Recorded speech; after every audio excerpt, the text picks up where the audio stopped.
The blood on Clara Bennett's split lip had frozen before the first punch landed, and by the time they dragged her into the alley behind the saloon, she could no longer feel her fingers or her face. She hit the snow-packed ground hard, her ribs screaming as boots connected with her back, her stomach, her legs, and all she could think was that this was how she would die at 22 years old in Jerome, Arizona, on a bitter February night in 1884. "That will teach you to steal from me," Harlan Vickers snarled, his expensive boots crunching in the snow as he stepped back. The saloon owner had caught her taking coins from his office, money she desperately needed for medicine for the sick children at the boarding house where she worked. He had beaten her himself before letting his 2 hired thugs finish the job. "Let her freeze. Nobody steals from me and lives to tell about it." Clara tried to speak, to beg, but her jaw would not cooperate. Her vision blurred as the 3 men walked away, their laughter echoing off the wooden buildings that lined the narrow street. Snow began to fall harder, thick flakes that settled on her battered face and in her dark hair. She could not move. Every breath felt like knives in her chest, and the cold was seeping into her bones, making her drowsy. She knew that was dangerous. She had seen men freeze to death in the mountains during particularly harsh winters, and she knew that falling asleep meant never waking up. But she was so tired. The pain was fading into numbness, and that seemed like a mercy. Her eyes drifted closed. She did not hear the footsteps approaching until they were right beside her. Strong hands touched her face, gentle despite their roughness, and a voice cut through the fog in her mind. "Jesus Christ," the voice said, low and urgent. What kind of animals would do this? Clara forced her eyes open and found herself staring into the most intense blue eyes she had ever seen. They belonged to a man who knelt in the snow beside her, his dark hair dusted with snowflakes, his jaw shadowed with stubble. He wore a heavy coat and a black hat, and there was something in his expression that made her want to trust him, even though trusting men had only ever brought her pain. "Can you hear me?" he asked, his hands moving carefully over her, checking for injuries. "Who did this to you?" She tried to answer, but only a small sound emerged. The man's expression hardened, his jaw clenching. Without another word, he slid his arms beneath her, one under her knees and one behind her back, and lifted her as though she weighed nothing at all. Clara cried out softly at the movement, pain flaring through her battered body, and the man held her closer against his chest. "You're mine to protect now," he said firmly, his voice carrying a promise that resonated somewhere deep in Clara's chest. "Nobody is going to hurt you again. I swear it." She should have been afraid. She did not know this man, did not know where he was taking her or what he wanted. But something in his voice, in the way he held her so carefully, made her believe him. Her head fell against his shoulder as consciousness began to slip away, and the last thing she registered was the steady, strong beat of his heart beneath her ear. When Clara woke, she was warm. That was the first thing she noticed, the blessed warmth that surrounded her, followed immediately by the excruciating pain that radiated through her entire body. She groaned, trying to move, and a hand pressed gently against her shoulder. "Easy," that same deep voice said. "Do not try to move yet. You are pretty badly hurt." Clara opened her eyes slowly, squinting against the lamplight. She was in a small but clean room, lying in a real bed with thick blankets pulled up to her chin. The man from the alley sat in a chair beside the bed, leaning forward with his elbows on his knees, watching her with those striking blue eyes. In the better light, she could see that he was handsome in a rugged way, with strong features and a scar that cut through his left eyebrow. He looked to be in his late 20s, maybe 30 at most. "Where am I?" Clara managed to ask, her voice hoarse and painful. "My room at the boarding house on Copper Street," he said. I would have taken you to the doctor, but Doc Harrison was dealing with a mining accident and could not get away. I did what I could to clean you up and check for broken bones. I do not think anything is broken, but you are going to be bruised and sore for a while." Clara tried to sit up, panic suddenly flooding through her. A man's room. She was alone in a man's room, and she had no idea what he might expect in return for his help. She had learned long ago that nothing came without a price. The man must have seen the fear in her eyes because he held up both hands, palms out.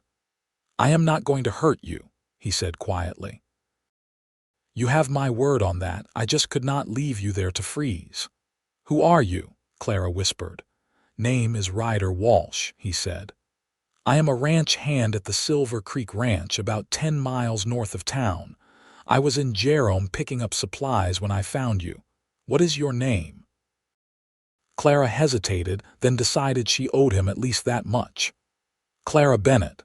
"Clara," Ryder repeated, and somehow her name sounded different when he said it, softer. "Can you tell me who did this to you?" She looked away, shame burning in her chest. "It does not matter. It matters to me." "Why?" Clara turned back to him, searching his face. "You do not know me. Why do you care?" Ryder was quiet for a moment, his expression thoughtful. "My sister was about your age when she died," he finally said. "She got sick, and we did not have money for medicine or a doctor. I was only 18, working as a ranch hand, sending home every penny I could. It was not enough. She died alone and scared, and I was not there to help her." His jaw tightened. "When I saw you lying in that alley, I thought of Emily. I could not save her, but I could save you. That is reason enough for me." Clara felt tears prick at her eyes, but she blinked them back. She had cried enough over the years. "I am sorry about your sister." "Me too." Ryder stood up, moving to a small table where a pitcher and basin sat. He poured water into a cup and brought it to her. "Here, drink slowly." She accepted the cup with shaking hands, grateful when he helped her sit up enough to drink without spilling. The water was cool and soothing on her swollen throat. When she finished, he took the cup and set it aside, then settled back into his chair. "Harlan Vickers did this," Clara said suddenly. The words came out before she could stop them, and Ryder's expression darkened. "The saloon owner?" "Yes. I took money from his office. He caught me." Clara looked down at her hands, at the bruises already forming on her wrists. "I work at the boarding house for orphans on the edge of town. 3 of the children got sick with fever, and we did not have money for medicine. I thought if I could just take a little, no one would notice. I was wrong. So he beat you half to death and left you to freeze for trying to help sick children." Ryder's voice was tight with barely controlled anger.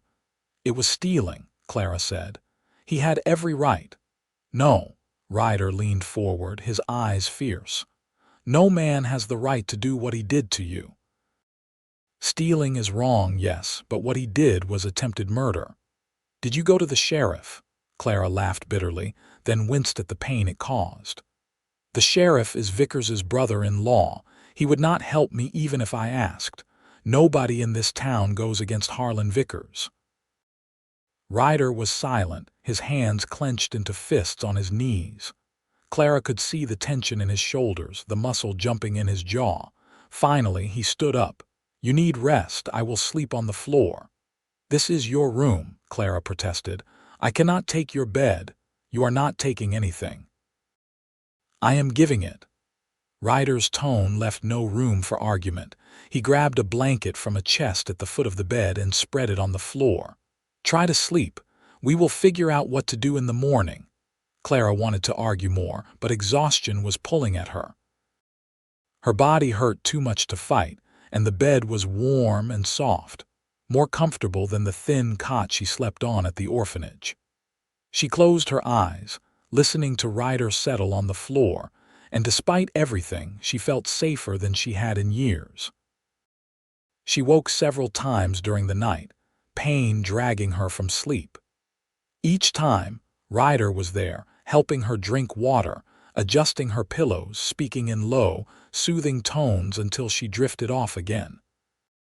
By the time dawn light began filtering through the window, Clara realized that this man, this stranger, had taken better care of her in one night than anyone had in her entire life. When she woke fully, the room was empty, but she could smell coffee and something cooking. Her stomach growled despite the pain in her ribs. She managed to sit up slowly, taking inventory of her injuries. Her face felt swollen, and she could tell without looking that she had black eyes. Her ribs were badly bruised but probably not broken, as Ryder had said. Her legs and arms were covered in bruises and cuts, but nothing that would not heal. The door opened and Ryder entered carrying a tray. "You are awake. Good. I brought breakfast." "You cook?" Clara asked, surprised. "Had to learn when I was on my own." "It is nothing fancy, just eggs and bacon and biscuits, but it is hot." He set the tray across her lap and Clara stared at the food. It had been days since she had eaten anything more than stale bread and thin soup. "Thank you," she whispered. Ryder nodded and sat in his chair, watching as she ate. The food was simple but delicious, and Clara had to force herself to eat slowly. When she finished, Ryder took the tray away and refilled her water cup. "I have been thinking," he said. "You cannot stay in Jerome, not if Vickers wants you dead." "I have nowhere else to go," Clara said. "And I cannot leave the children. They need me." "The children need you alive," Ryder pointed out. "Listen, I talked to my boss, Samuel Carter, who owns Silver Creek Ranch. He is a good man, fair and honest. He is looking for someone to help his wife with the house and cooking. The pay is decent, and it comes with room and board. You would be safe there, away from town and away from Vickers." Clara stared at him. "You got me a job, but you do not even know me. What if I am a terrible cook? What if I steal from them too?"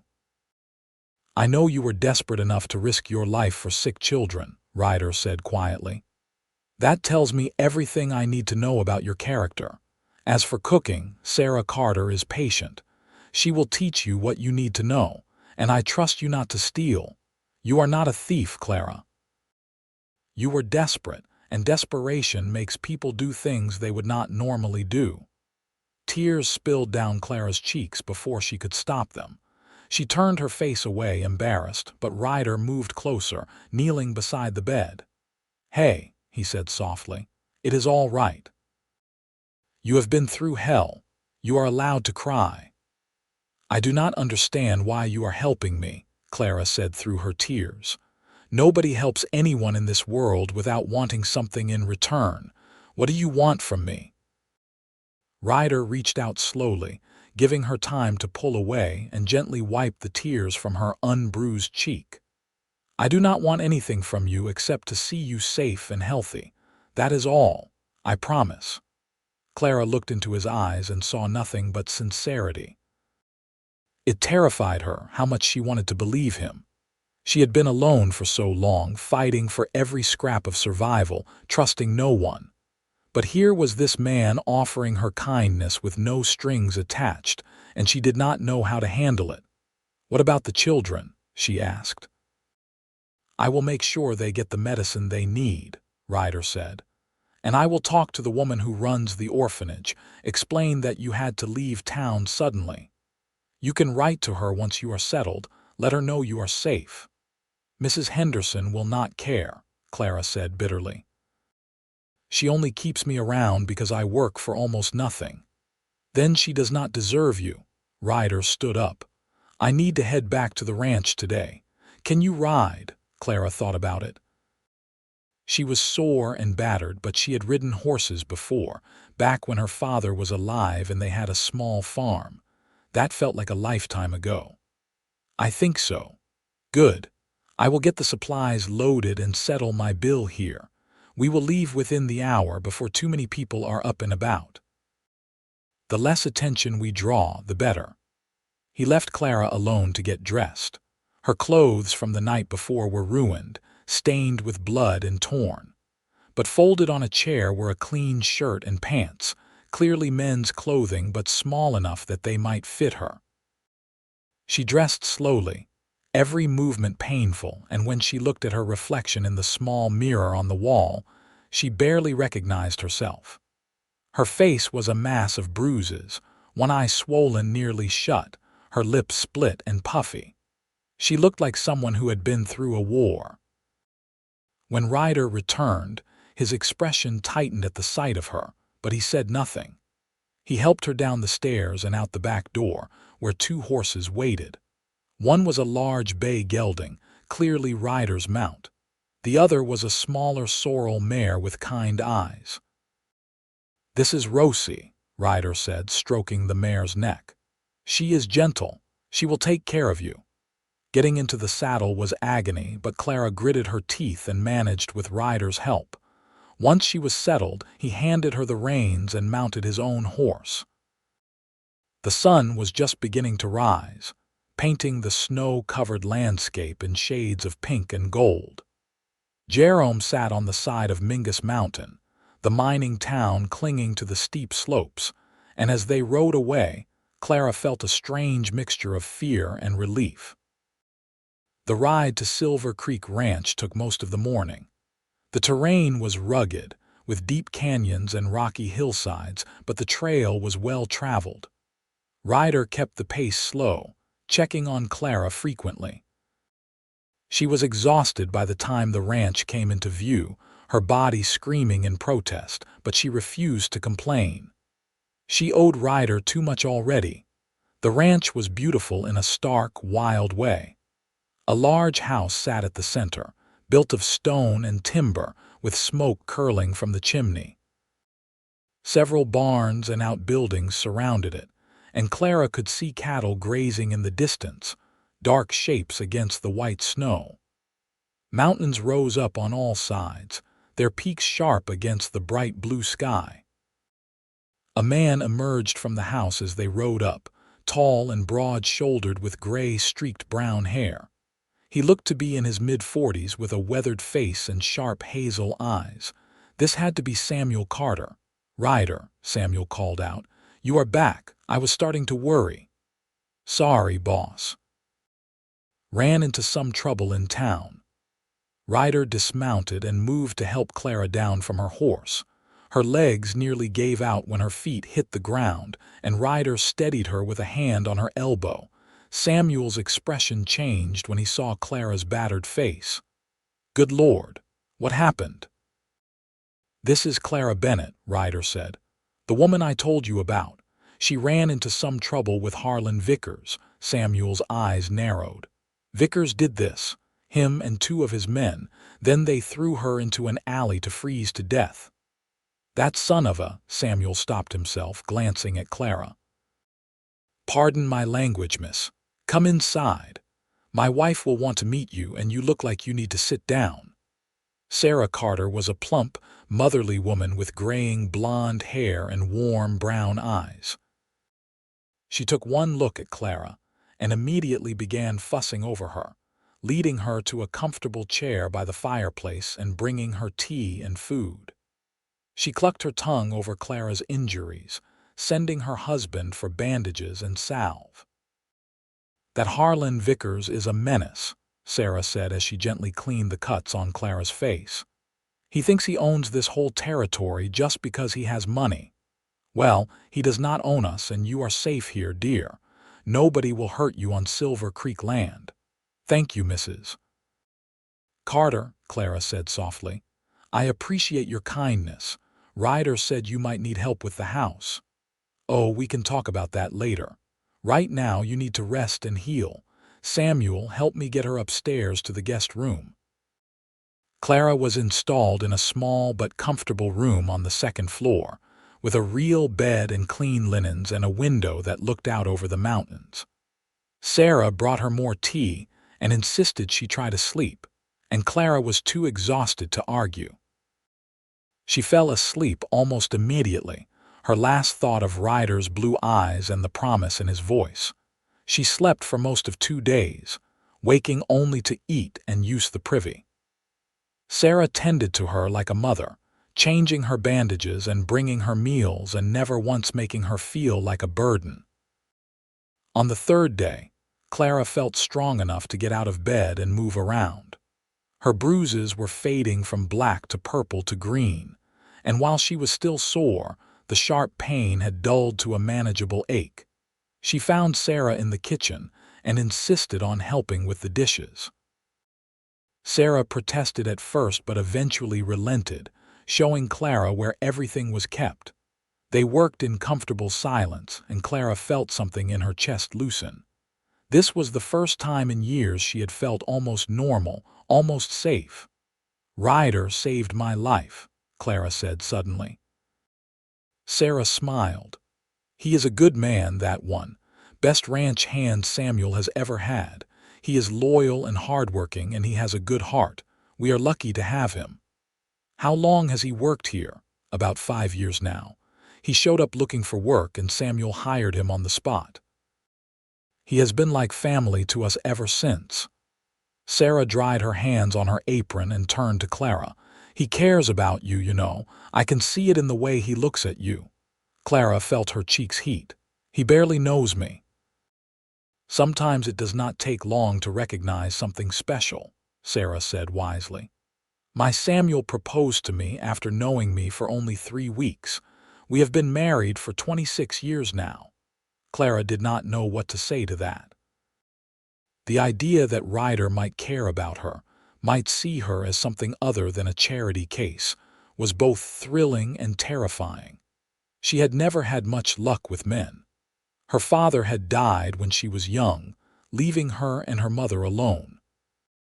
Her mother had remarried a cruel man who beat them both until Clara ran away at 16. She had been on her own ever since, working whatever job she could find, always struggling, always alone. The idea that someone like Ryder might want her seemed impossible. Over the next few weeks, Clara settled into life at Silver Creek Ranch. She helped Sarah with cooking and cleaning, learning skills she had never had the opportunity to develop. Sarah was patient and kind, treating Clara like the daughter she had never had. Samuel was gruff but fair, and he made it clear that Clara was welcome to stay as long as she wanted. But it was Ryder who occupied most of Clara's thoughts. She saw him every day, usually at meals or when he came to the house for some reason.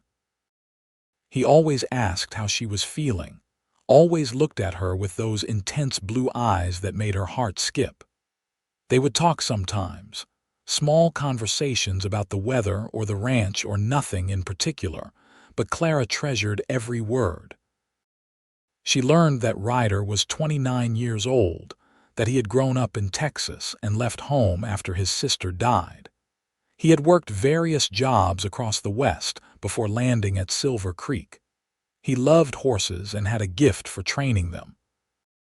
He did not talk much about his past, and Clara did not press. She understood that some wounds were too deep to share easily. One afternoon, Clara was hanging laundry in the yard when Ryder rode up on his bay gelding. He dismounted and walked over, his hat shading his eyes from the bright March sun. "How are you feeling?" he asked. "Better," Clara said honestly. The bruises had faded to yellow smudges and her injuries had mostly healed. "Thanks to you. I am glad." Ryder picked up a towel that had fallen and handed it to her. "Listen, I was wondering if you might like to go for a ride tomorrow. It is Sunday, so I have the day off, and I thought I could show you more of the ranch if you are feeling up to it." Clara's heart leapt. "I would like that. Good. We will leave after breakfast." He rode away, and Clara stood there holding the wet towel, a smile spreading across her face. Sarah came out of the house and saw her expression. "He asked you out, did he?" Sarah said with a knowing look. "It is just a ride around the ranch," Clara protested. "Mm. And I am the Queen of England." Sarah laughed at Clara's blush. "It is all right to be happy, dear. You deserve it." That night, Clara could barely sleep. She kept thinking about the ride, about being alone with Ryder, about what might happen. She told herself not to get her hopes up, that he was probably just being kind, but her heart would not listen. The next morning dawned clear and cold, the sky a brilliant blue. Clara dressed in the warmest clothes she had, borrowed from Sarah, and met Ryder at the barn. He had Rosie saddled and ready, and he helped Clara mount with steady hands. They rode out across the ranch land, the horse's breath misting in the cold air.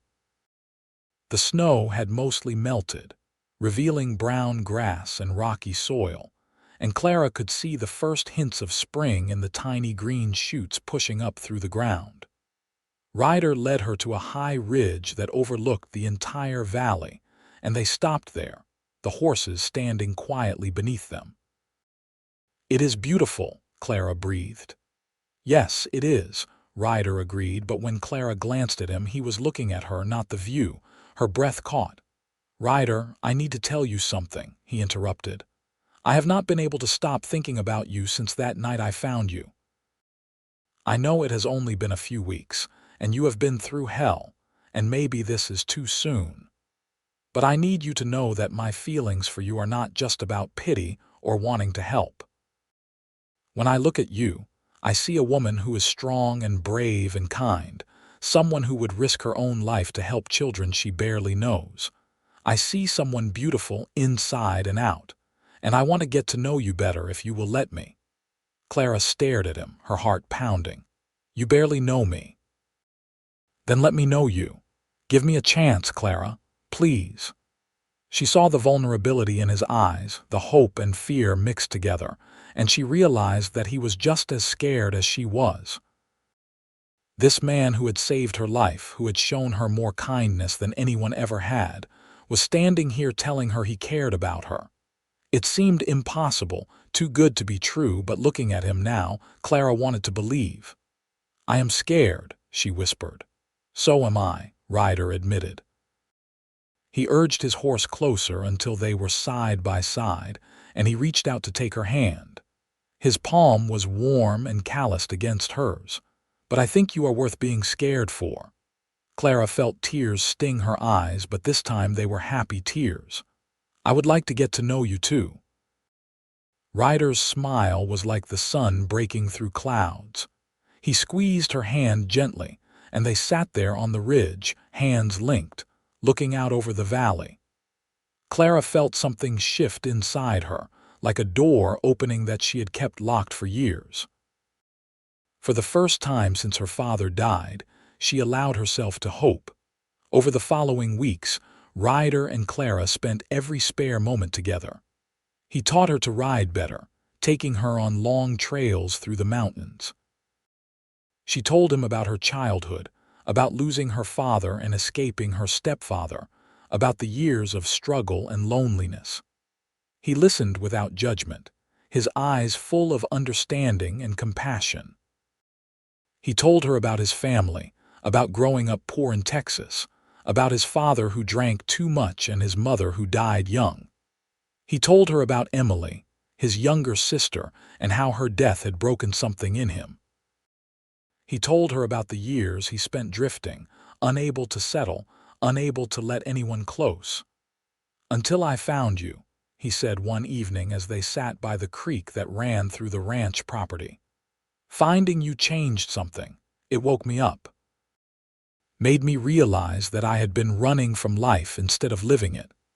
Clara leaned her head against his shoulder, and his arm came around her, holding her close.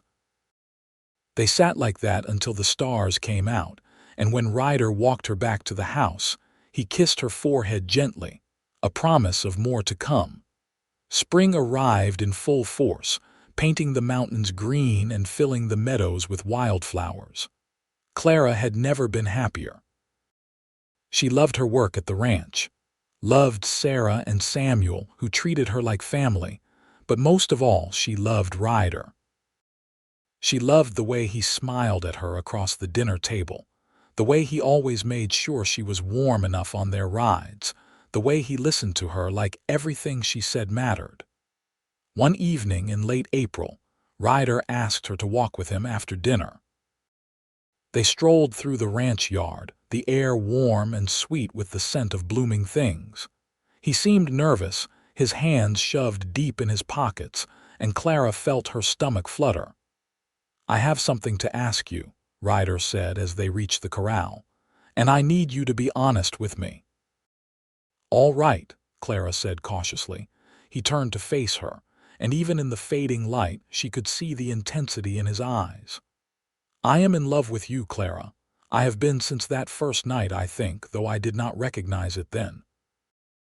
You are the strongest, kindest, most beautiful woman I have ever known, and I cannot imagine my life without you. I know we have not known each other long, only a few months, but I am sure of my feelings. The question is, do you feel the same way?" Clara's heart felt like it might burst from her chest. "Yes," she breathed. "Yes, I love you too, so much." Ryder exhaled like he had been holding his breath. He stepped closer, his hands coming up to cup her face gently. "Can I kiss you, please?" Clara whispered. His lips met hers softly, carefully, mindful of the scar on her lip that was still fading. It was the first real kiss Clara had ever had, and it was perfect. When they pulled apart, both of them were smiling. "Marry me," Ryder said suddenly. "I know it is fast, but I am sure about this. About you. About us. Marry me, Clara." "Yes," Clara said without hesitation. "Yes, I will marry you."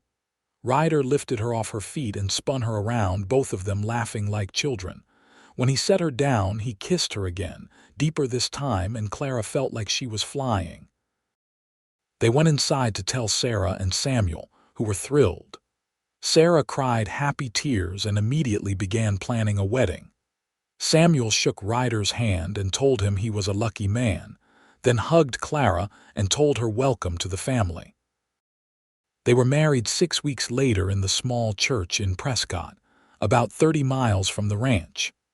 Clara wore a simple white dress that Sarah had made for her, with wildflowers in her hair. Ryder wore a new suit, and he looked so handsome that Clara could barely breathe when she saw him waiting at the altar. The ceremony was small, just Sarah and Samuel and a few of the ranch hands, but it was perfect. When the preacher pronounced them husband and wife, Ryder kissed Clara like she was the most precious thing in the world, and Clara knew she had finally found where she belonged. They moved into a small house on the ranch property that Samuel had helped them fix up. It had 2 rooms and a tiny kitchen, but it was theirs, and Clara had never been happier. She loved being Ryder's wife, loved falling asleep in his arms every night and waking up beside him every morning. They talked about their dreams for the future, about maybe saving enough to buy their own small ranch someday, about the children they hoped to have. Life was not always easy. They both worked hard and money was tight, but they had each other, and that was enough.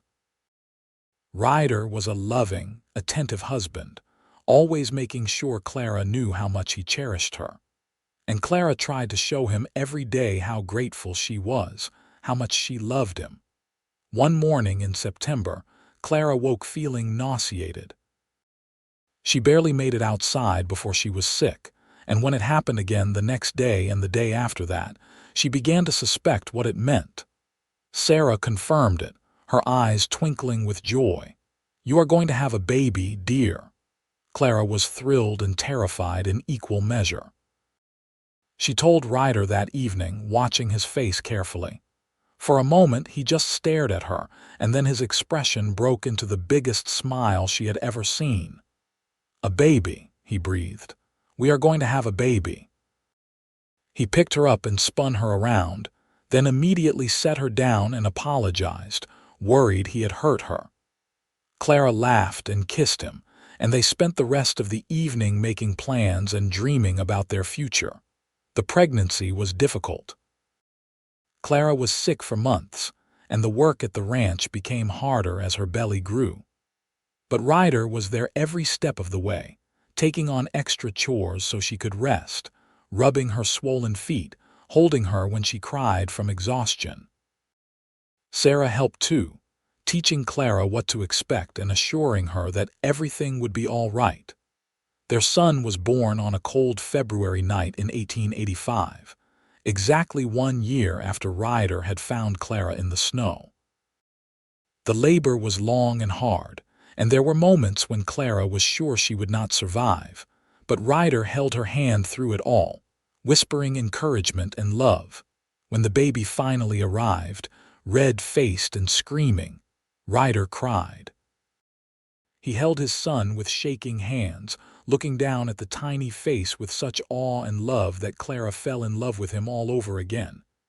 "He is perfect," Ryder whispered. "What should we name him?" Clara had thought about this. "Thomas, after my father, Thomas Walsh." Ryder tested the name. "I like it.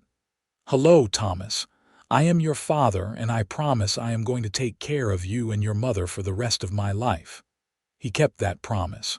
Ryder was a wonderful father, patient and playful and fiercely protective. He would come home from long days of work and immediately take Thomas from Clara, giving her a chance to rest. He would walk the floor with the baby at night, singing soft songs in his deep voice until Thomas fell asleep. Clara had never imagined she could be this happy. Her life, which had once been so full of pain and struggle, was now overflowing with love and joy. She had a husband who adored her, a beautiful son, and a place to call home. Sometimes she would think back to that night in the alley, to how close she had come to dying, and she would say a prayer of thanks that Ryder had found her. As Thomas grew, he became a bright, curious child with his father's blue eyes and his mother's dark hair. He followed Ryder everywhere, toddling after him around the ranch, and Ryder was endlessly patient, teaching him about horses and cattle and the land. When Thomas was 2, Clara discovered she was pregnant again. This time the pregnancy was easier, and their daughter was born on a bright summer day in 1887. They named her Emily, after Ryder's sister, and Ryder cried again when Clara told him the name she had chosen. Emily was a sweet, gentle baby with blonde curls and brown eyes. Thomas was fascinated by his little sister, always wanting to help take care of her. The house was loud and chaotic and full of love, and Clara could not imagine anything better. By 1890, Ryder had been promoted to foreman of Silver Creek Ranch. Samuel was getting older and wanted to step back from the day-to-day management, and he trusted no one more than Ryder. The position came with better pay and a larger house, and Ryder and Clara moved their growing family into the bigger space gratefully. Clara had become an accomplished cook and seamstress, and she often helped Sarah with preserving food and other household tasks. The two women had become as close as mother and daughter, and Sarah doted on Thomas and Emily like they were her grandchildren. Life was good, better than Clara had ever dreamed possible. But she never forgot where she came from, never forgot how close she had come to losing everything. Every year on the anniversary of the night Ryder found her, they would talk about it, remembering how far they had come. "Do you ever regret it?" Clara asked one night as they lay in bed, the children asleep in their rooms. "Do you ever wish you had just walked past that alley?" "Never," Ryder said firmly, pulling her closer. "Finding you was the best thing that ever happened to me. You saved me just as much as I saved you, Clara. You gave me a reason to stop running, a reason to build something real and lasting. You gave me a family, a home, a life worth living. How could I ever regret that?" Clara kissed him, pouring all her love into it. "I love you so much." "I love you too, always." In 1893, Samuel Carter passed away peacefully in his sleep. It was a sad time for everyone at the ranch, but especially for Ryder and Clara, who had loved him like a father. Sarah decided she wanted to move closer to her sister in California, and she offered to sell the ranch to Ryder and Clara for a very reasonable price. It took everything they had saved plus a loan from the bank, but they bought Silver Creek Ranch. It was a dream come true, owning their own land, building their own legacy. Ryder worked harder than ever, determined to make the ranch successful, and Clara worked beside him, managing the household and helping with the books. Thomas was 8 years old now, already helping with ranch chores, and Emily was 6, a bright little girl who loved reading and drawing. They were happy children, growing up with love and security, never knowing the kind of hardship their parents had endured over the years. The ranch prospered. Ryder had a gift for breeding and training horses, and Silver Creek became known throughout Arizona Territory for quality stock. They hired more ranch hands, expanded their land holdings, and built their herd. Money was no longer tight, and while they were not wealthy, they were comfortable. In 1898, Clara gave birth to their third child, another boy they named Samuel, after Ryder's mentor and friend. Thomas and Emily were thrilled to have another sibling, and the house rang with the sounds of children's laughter. Clara was 36 years old now, and she sometimes looked in the mirror and marveled at the woman she saw. She was no longer the frightened, beaten girl who had been left to die in the snow. She was a rancher's wife, a mother, a woman who had built a good life through hard work and love. The scars from that night had faded to nearly nothing, but she carried them as a reminder of how far she had come. Ryder was 43, his dark hair threaded with silver, lines around his eyes from years of squinting into the sun. But he was still strong and vital, still the man who had swept her into his arms and promised to protect her. He kept that promise every single day. One evening, as they sat on the porch watching the sunset paint the mountains gold and purple, their children playing in the yard, Clara reached for Ryder's hand. "You remember what you said to me that night?" she asked softly.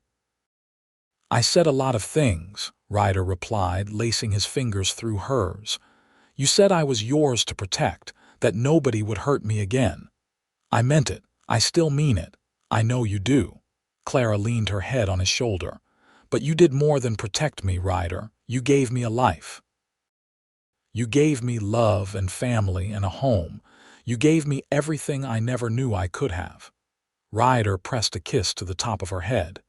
"You gave me the same things, Clara. We saved each other. That is how it was always meant to be." They sat there as the sun sank below the horizon, their hands linked, their children's laughter floating on the evening air. Clara thought about the winding path that had brought her here, all the pain and struggle, and she knew she would not change a single moment of it. Because every step, every hardship, had led her to this man, this life, this perfect moment of peace and contentment. As the stars began to appear in the darkening sky, Thomas called out that he had caught a lizard, and Emily shrieked with laughter when it jumped out of his hands. Baby Samuel toddled over to the porch steps, reaching up for his father, and Ryder scooped him up with a smile. "Time to get these kids to bed," Ryder said. "I will start the bath water," Clara replied, standing up. They herded their children inside, going through the familiar evening routine of baths and stories and tucked blankets. When all three were finally asleep, Ryder and Clara returned to their own room, tired but content. "Another good day," Ryder said as he pulled off his boots. "Every day with you is a good day," Clara replied. He crossed to her and wrapped his arms around her waist, pulling her close. "I am the luckiest man alive." "We are both lucky," Clara corrected. "We found each other when we both needed saving. That is not luck. That is fate." "Then I am grateful for fate," Ryder murmured before kissing her. They made love slowly, tenderly, the way they had 1,000 times before, but that never grew old. Afterwards, Clara lay with her head on Ryder's chest, listening to his heartbeat, the same steady rhythm that had comforted her on that first terrible night. "Ryder," she said softly, "thank you for everything. For saving me, for loving me, for giving me this beautiful life." He tightened his arms around her. Thank you for trusting me, for taking a chance on a broken-down cowboy who did not know what he was looking for until he found you." "You were never broken," Clara said. "You were just waiting for the right person to see who you really are." "And you were never weak," Ryder replied. "You were the strongest person I ever met, even beaten and left for dead. You never gave up. That is why I fell in love with you." Clara smiled against his chest. "I love you. I love you too, always and forever." They fell asleep wrapped around each other, secure in their love and the life they had built together. Outside, the Arizona night was vast and beautiful, stars scattered across the sky like diamonds on velvet. Somewhere in Jerome, life went on as it always had, rough and hard and unforgiving.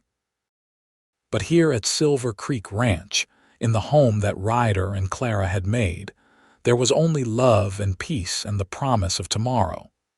The years continued to pass, each one bringing new joys and challenges.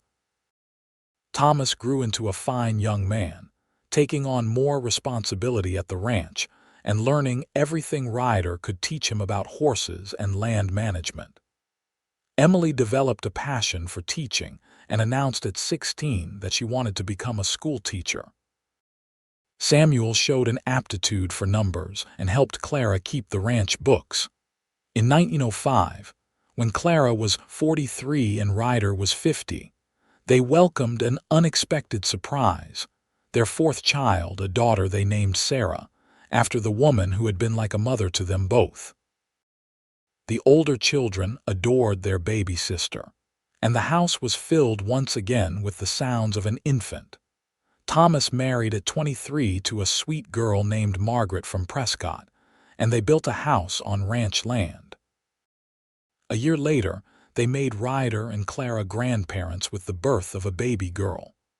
Ryder cried when he held his granddaughter for the first time, and Clara teased him gently about getting soft in his old age. "I am not old," Ryder protested. "I am experienced." "Whatever you say, Grandpa," Thomas said with a grin. Emily went off to teacher's college in Flagstaff and came back with a degree, and a quiet, serious young man named David who was studying to be a lawyer. They married in 1909, and Emily opened a small school on the ranch for the children of the ranch hands. Samuel proved to have a head for business, and he helped expand the ranch's operations, developing contracts with the cavalry and with ranches across the territory. By 1910, Silver Creek was one of the most successful ranches in northern Arizona. Through it all, Ryder and Clara remained as devoted to each other as they had been in the beginning. They still took rides together when they could, still sat on the porch in the evenings holding hands, still made each other laugh with old stories and private jokes. Their love had only deepened over the years, strengthened by shared struggles and shared triumphs. In 1912, Arizona became a state, and there was a big celebration in Jerome. Ryder and Clara drove into town with their younger children for the festivities, and as they walked down the main street, now paved and lined with electric lights, Clara thought about how much things had changed. "Do you ever think about that night?" she asked Ryder as they watched fireworks explode over the town. "Sometimes," Ryder admitted. "Not with sadness, though, with gratitude. Because if that night had not happened, if I had not found you, none of this would exist. Our children, our grandchildren, our life together. It all started in that alley." "I used to have nightmares about it," Clara confessed. "About the cold, about thinking I was going to die. But then I would wake up and you would be there, and I would remember that I survived. That I am strong enough to survive anything as long as I have you." Ryder pulled her close, and they stood there watching the fireworks, their children around them, their grandchildren in their arms.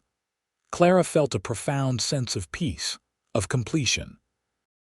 Her life had come full circle, from that desperate, terrified girl in the snow to this confident, beloved woman surrounded by family.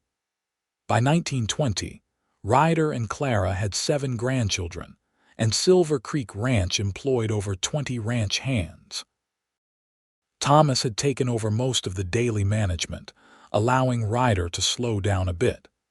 He was 65 now, his hair completely silver, his body bearing the marks of decades of hard physical labor. But his eyes were still that piercing blue, and he still looked at Clara like she was the most beautiful woman in the world. Clara was 58, her own dark hair streaked with gray, her face lined with age and laughter. But she was healthy and strong, still working in the garden, still helping manage the household, still riding out to check on the cattle when the weather was good. One spring morning, Clara woke to find Ryder already up, standing at the window looking out at the ranch.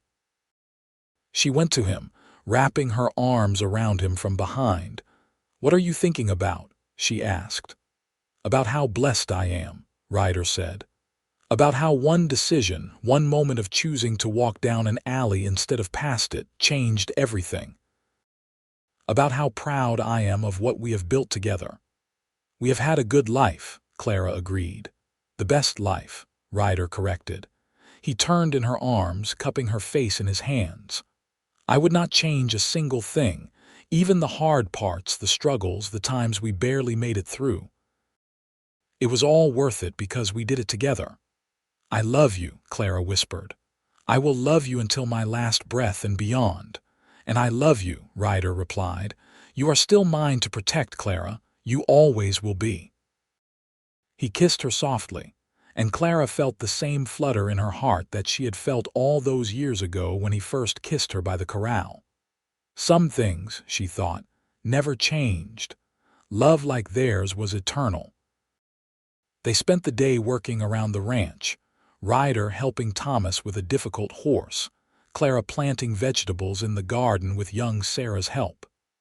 At dinner, the house was full. 3 generations gathered around the table, talking and laughing and sharing stories. Clara looked around at the faces she loved, at the family she and Ryder had created, and felt overwhelming gratitude. After dinner, as had become their custom, Ryder and Clara walked out to the ridge where he had first told her he loved her. The sun was setting, painting the sky in brilliant shades of orange and pink. They stood hand in hand, looking out over the land they had worked so hard to build. "You remember the first time we came here?" Clara asked. "I remember everything about us," Ryder said. "Every moment, every conversation, every touch. It is all burned into my memory." "Mine too," Clara leaned against him. "We have had 36 years together, 36 years of love and partnership and building this life. I hope we have 36 more." "That would make me over 100 years old," Ryder said with a laugh. "But I would take it if it meant more time with you." They stood there until the last light faded from the sky and the stars began to appear. Then, arm in arm, they walked back to the house, to the life they had built, to the family that surrounded them with love. Clara knew that not every day would be perfect, that there would still be challenges and sorrows ahead. Life was like that, a mixture of joy and pain, triumph and loss. But as long as she had Ryder beside her, she knew she could face anything. That night, as they lay in bed, Clara thought about the girl she had been, beaten and left to die in the snow. She thought about the cowboy who had lifted her up and promised to protect her. And she thought about the life they had built together, brick by brick, day by day, through hard work and unwavering love. "Ryder," she whispered into the darkness. "Yes, love, thank you for keeping your promise. Thank you for protecting me, for loving me, for giving me everything I never dared to dream of." She felt him shift, and then his arms were around her, holding her close. "You never have to thank me for loving you, Clara. It is the easiest thing I have ever done. You are my heart, my home, my reason for everything, and I will keep protecting you, keep loving you, for as long as I draw breath." Clara closed her eyes, safe in his embrace, and smiled. This was happiness, she thought. This was what it meant to be truly loved, truly cherished.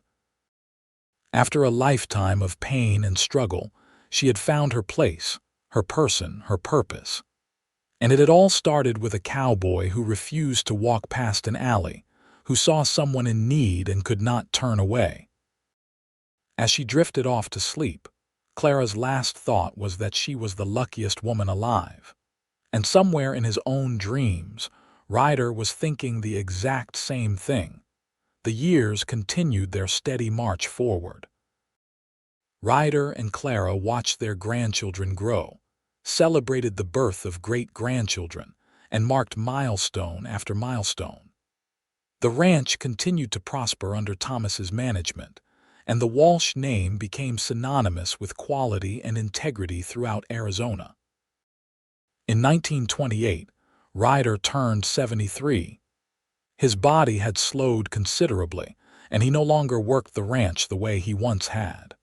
But his mind was still sharp, and he spent his days advising Thomas and playing with his great-grandchildren.